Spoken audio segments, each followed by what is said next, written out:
Sí, hola, bon dia a tots. Primer de tot, m'agradaria, en nom de la CUP, agrair tota la feina del col·lectiu Parlem BNG, que ha fet possible, com deia abans el Jaume, que avui puguem estar aquí. En segon lloc, agrair-vos a tots els que heu vingut i sobretot per gairebé omplir aquest espai i sobretot per demostrar que l'urbanisme és una cosa que ens interessa a tots, és una cosa que ens afecta a tots i per tant, com bé deia també el Jaume abans, és una cosa que hem de decidir entre tots i que no podem deixar que ho decideixin entre uns pocs.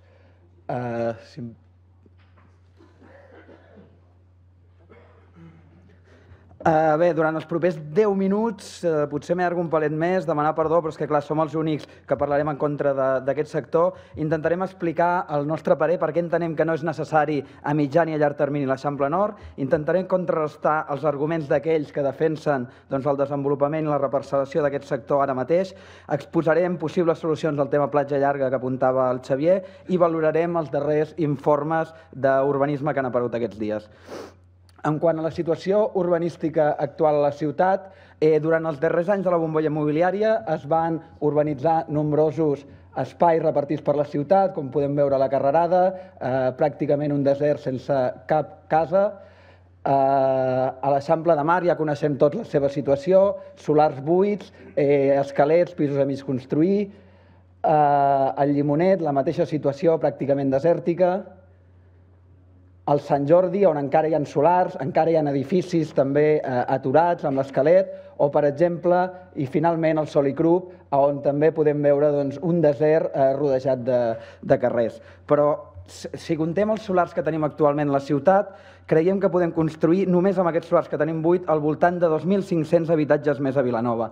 Però no només això, sinó que, a més, a Vilanova tenim gran nombre d'habitatges buits. Hi ha diferents estudis que van des dels 800 fins als més de 3.000 habitatges. Nosaltres comptabilitzem aquests habitatges entre 1.500 i 2.000 habitatges buits a la ciutat. Llavors, davant d'aquesta situació, com podem ara defensar, construir un altre sector, encetar, planificar i reparcel·lar un altre sector?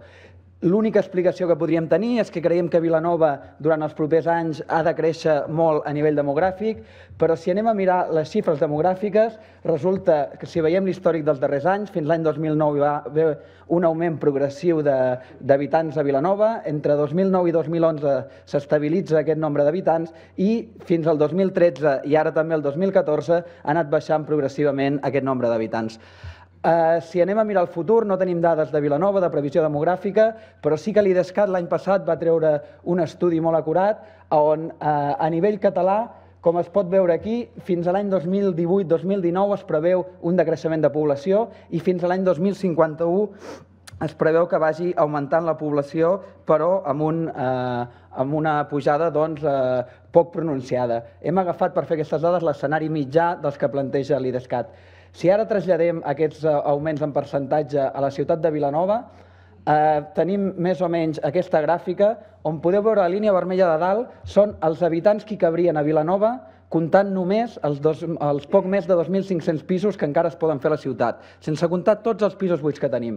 Per tant, com podem veure, fins al 2051 i bastants més anys, si es compleixen aquestes prediccions, no necessitem ni un sol solar a la ciutat.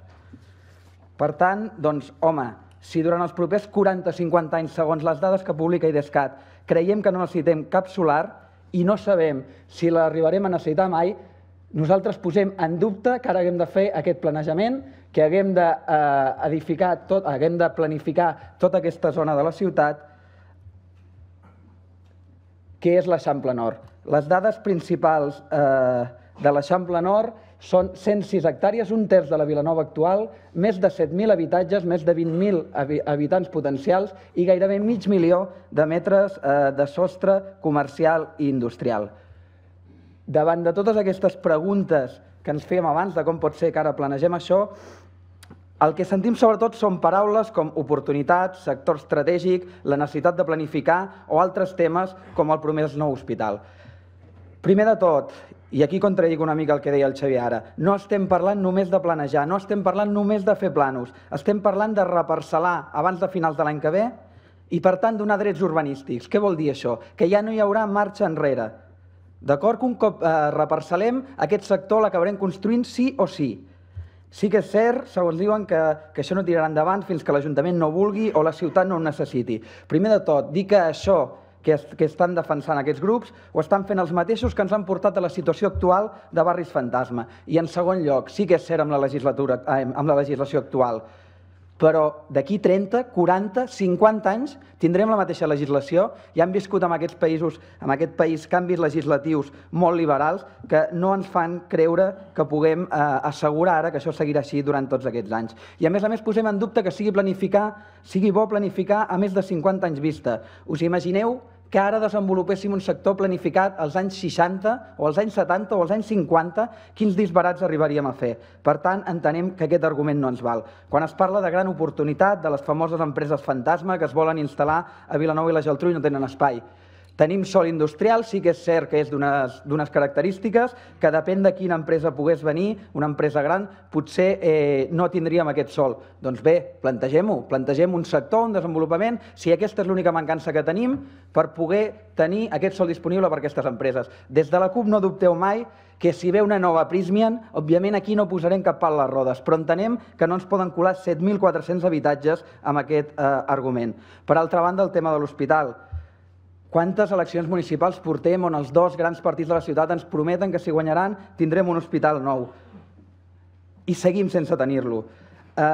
Nosaltres entenem que és prioritari defensar el servei de qualitat i no un espai. Per tant, si no tenim els camins funcionant a ple rendiment, si no som capaços de donar bona cobertura als camins per falta de pressupost, dubtem que hi hagin els diners per fer un nou hospital. En tot cas, si s'ha de fer, i nosaltres estarem molt contents que es pugui fer, entenem que hi ha altres maneres d'aconseguir el sòl per tirar endavant aquest nou hospital que no siguin els 7.400 pisos de regal una altra vegada.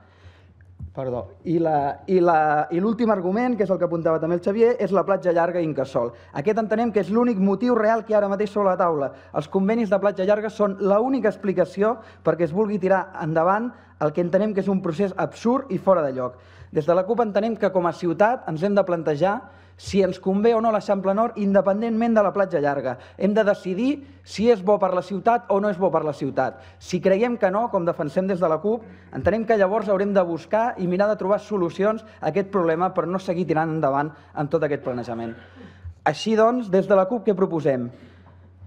Primer de tot, proposem pressionar l'Incasòl i no ho perdem de vista, que estem parlant d'una empresa pública, d'una empresa de la Generalitat de Catalunya, perquè faci les permutes que té pendent, aquest poc més del 30% amb Subirats Berenguer, i treure aquesta empresa de tot aquest conflicte. Treure ja d'una vegada Subirats Berenguer de la platja llarga i que s'acabi amb l'amenaça que està fent servir veladament també Incasòl de construir la platja llarga. Entenem que construir la platja llarga ja no en podem ni tan sols parlar.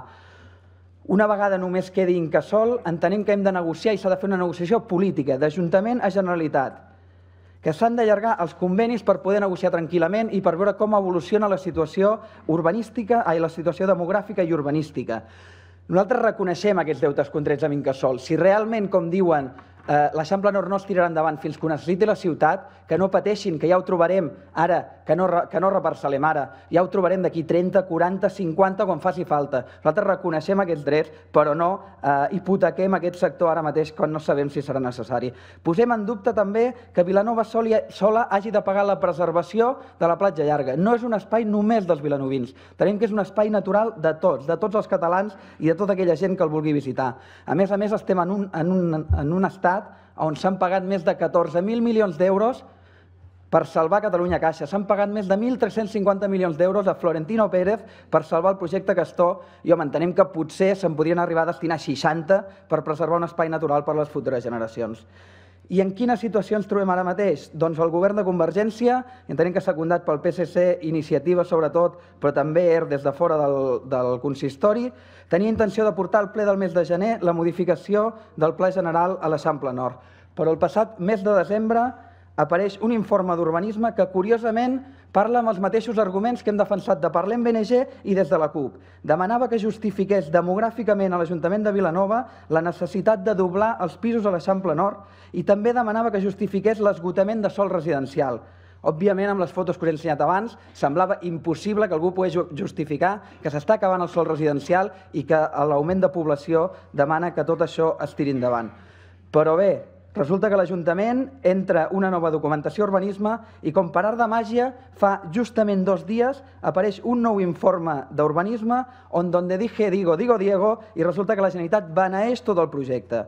Nosaltres no hem tingut accés a la documentació que ha aportat l'Ajuntament, però de l'informe d'urbanisme se'n desprèn que, segons l'Ajuntament, l'any 2036 s'haurà ocupat no només el sòl residencial que us ensenyava abans, els solars buits, sinó, a més, tot el primer sector de l'Eixample Nord. Per tant, més de 5.000 pisos d'aquí al 2036, 14.000 habitants nous.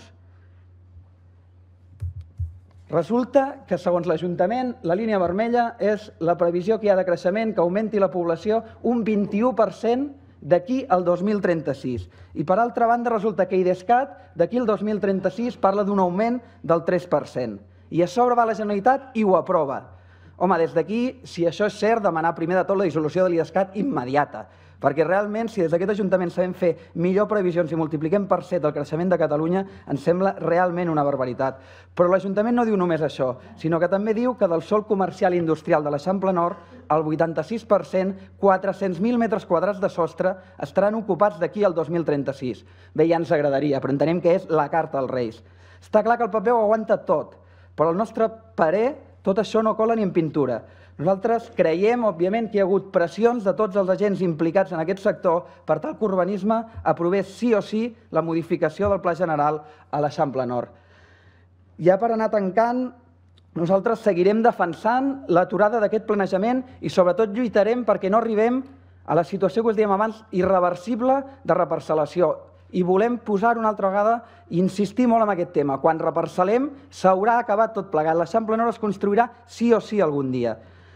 Hem de tenir en compte que estem parlant d'un planejament del Pla General pensat l'any 2001 i que a sobre ve forçat per uns convenis del 2006. Per tant, tot plegat fet en plena efervescència de la bombolla immobiliària. Entenem que hem de canviar totalment la concepció de l'urbanisme i sembla que alguns no hagin après absolutament res de tots aquests darrers anys i que estiguin esperant, preparant-se per tornar a engegar la màquina quan sigui possible. Hem de deixar de creure en el creixement perpetu en un medi limitat com el nostre i sobretot hem de deixar de veure el creixement pel creixement com una cosa positiva i necessària. Perquè, a més, en un ajuntament endeutat com el nostre, més que endeutat, en cas que hagués de venir tota aquesta gent, qui pagarà els equipaments? Qui assegurarà els serveis per tota aquesta població? A més, entenem que hem de pensar que aquest desenvolupament, i ho hem de tenir molt clar, afectarà a tota la ciutat, d'una manera o d'una altra, durant tot el segle XXI.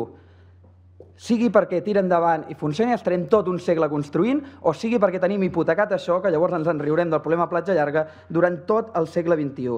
Per tant, creiem imprescindible que siguin els vilanovins, les vilanovines, qui decideixi si hipotequem per sempre una part tan important de la ciutat. Per tant, per acabar, demanem que hi hagi una consulta vinculant, sobretot aquest projecte que, com deia, ens afecta moltíssim a totes i a tots. Ja és hora que l'urbanisme surti dels despatxos, i aquí creiem que és un primer pas, per aconseguir-lo posar d'una vegada per tots al servei de les persones i no d'altres interessos. Creiem prioritari empoderar la gent... Hauria d'anar acabant. Sí. Explicar a la gent l'urbanisme, què es fa, per què es fa, i que la gent sigui corresponsable i decideixi com i quan s'han de tirar endavant aquests processos urbanístics. Perquè finalment serà a tots els vilanovins i sobretot a les noves generacions a qui afectarà les conseqüències de tot aquest macroprojecte faraònic. Gràcies, Laura. Gràcies, Marc. Abans de...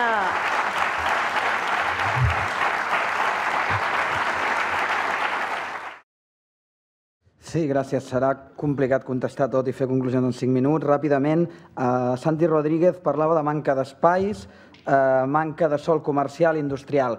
Per nosaltres no manca sòl comercial, industrial potser sí, comercial. Si no ens hem de carregar el model actual, el de comerç de proximitat, per nosaltres no cal sòl comercial. Si hem d'anar a altres models que podem tenir a prop, en tot cas sí que cal sòl comercial. Creiem que és perillós posar tanta quantitat de sòl comercial i grans naus dedicades al comerç a la ciutat.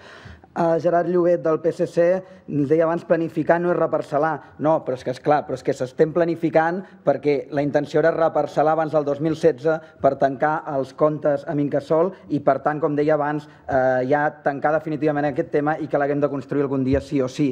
Ha fet esment també del programa de la CUP, que ens treuen cada vegada, però és que clar, llegeixi-el tot, quan diu que sigui necessari i la ciutat ho necessiti. És necessari i la ciutat ho necessita? No, per tant, no és el moment. Parlen de com si planejar evités que hi hagin urbanitzacions il·legals i coses que es facin por ahí. Hem estat planejant la ciutat, hi havia planejament als anys 70, 80, 90 i avui en dia es segueix fent urbanització il·legal. Per tant, home, no ens venguin que planificarem l'Eixample Nord i ja no hi haurà urbanitzacions il·legals o no se'n faran més. No és cert, això depèn de disciplina, no de planificació. Respecte al senyor Giribet, quan deia l'audiència que els grups no van votar a favor perquè la CUP imposava les condicions. No sé si tinc temps de llegir-ho, però bé, la moció que es plantejava que l'audiència pública es divideixi en 3 parts, una primera que els partits tinguin prou temps per explicar la seva postura, una segona on la gent pugui interpel·lar, preguntar o opinar i una tercera de conclusions. Això és imposar, és el que hem fet, és la situació lògica. Per tant, home, no ens digui que és que la CUP volia imposar uns temes i per això no van votar a favor.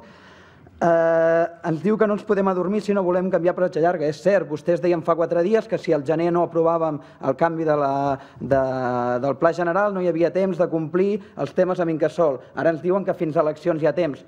Bé, no estem contents del canvi, però en tot cas ens sorprèn. El senyor Xavier Oller, quan diu que qui vulgui informació que vagi al carrer Ferrer Vidal 36. Crec que aquí hi ha molts propietaris que han passat per allà i no hi han trobat mai ningú que els hi pugui respondre. I se'ls diu, bueno, truquin, avisin abans, és que tenim tota una estructura i quan la gent, i ho sé perquè molta la gent que hi ha aquí m'ho ha comentat, van allà i resulta que no hi ha ningú allà dintre que els hi pugui respondre a les seves preguntes. Anant a les intervencions de la gent, Queti Vinyals, per Esquerra, consens absolut en urbanisme. Home, quan una postura està aquí i l'altra està aquí, o vas a una banda o a l'altra o al mig, però el que està aquí no anirem aquí, això ja us ho ben assegurem. Fèlix Sanabra, quan preguntava si es planificaria sí o no si hi hagués platja llarga. Crec que ha quedat claríssim que és obvi que no. El senyor Giribet, també a resposta teva, deia que no s'augmenten els paràmetres en aquesta modificació.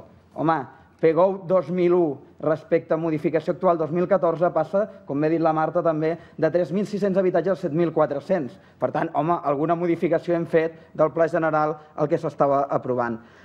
El Josep Martí, i que ha parlat diverses vegades, i l'altra gent, propietaris que han parlat, nosaltres creiem que és la primera vegada que davant d'un desenvolupament urbanístic, i ho hauríem d'analitzar, els propietaris ja estan en contra, perquè entenc que veuen que no té cap mena de sentit, que l'únic que faran serà requalificar els seus terrenys, que només tindran despesa, i òbviament, com que aquí no hi anirà cap bloc de pisos anyos A, l'única sortida és això, tenir-ho allà i anar pagant. A més, ens preocupa, ja ho ha apuntat algú abans, no recordo, l'Alba em sembla, que arran d'això i de tota la despesa hi haurà una concentració de propietat amb 3 o 4 propietaris, amb 3 o 4 grans empreses que després manegaran tot l'Eixample Nord.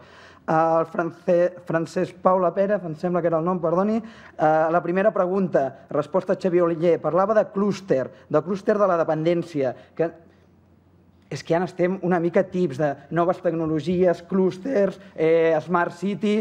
A veure, aquest edifici on estem es va fer perquè havia de ser l'hòstia, havia de venir Google, havien de tenir noves tecnologies ultrapunteres, més de 12 milions d'euros. Mireu què hi ha avui i mireu per què ha servit. Respecte a l'ordre que deies abans, 1. Platja llarga, preservació de platja llarga, òbviament, entenem com a espai natural, imprescindible, necessari i que no podem tirar enrere. 2. Eixample Nord, perquè dèiem, perquè hipoteca la ciutat durant el proper segle, perquè un cop s'aprovi resultarà que no hi ha marxa enrere. I 3. I entenem que és molt bèstia 60 milions d'euros, no els podem pagar, i ho sabem, però creiem que hi han d'haver alternatives, hi han d'haver mesures per poder-ho compensar d'una altra manera. Per tant, posem per davant el medi ambient, el futur i l'interès de la ciutat i, en últim lloc, els diners, que són molt importants, però creiem que hi ha solucions. Hauria d'anar concloent. Alba Pawlowski, quan parlava del consorci, deia 200.000 euros de despesa anual. No s'equivoquin, 200.000 euros amb sou, 340.000 euros en despesa corrent, 205.000 euros amb sou de 3 treballadors, dels quals un exregidor d'Esquerra d'un altre municipi, un exdiputat de Convergència al Parlament de Catalunya i una persona relacionada amb el PSC. D'acord? Tinguem en compte també com funcionen aquests temes. Débora Zimmermann, quan parlava dels tempos, i el senyor Giribet li responia que les empreses públiques també han de quadrar els números, etc. Home, sí, estem d'acord, però Incasòl deu 800 milions d'euros. independentment de Platja Llarga. Per tant, no deu ser l'únic problema que té. Ja deu 800 milions d'euros. Per tant, home, no ens agrada que una empresa pública digui això, però posem-ho també en el seu grau d'importància. Moltes gràcies. Deixes 2 segons per fer la conclusió, ja no responc més. Tenia...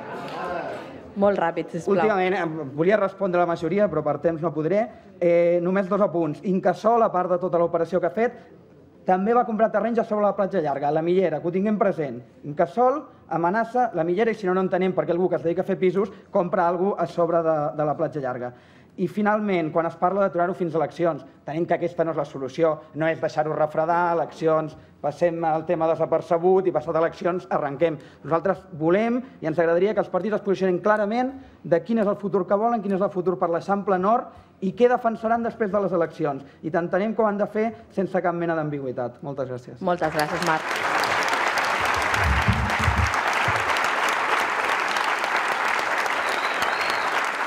És el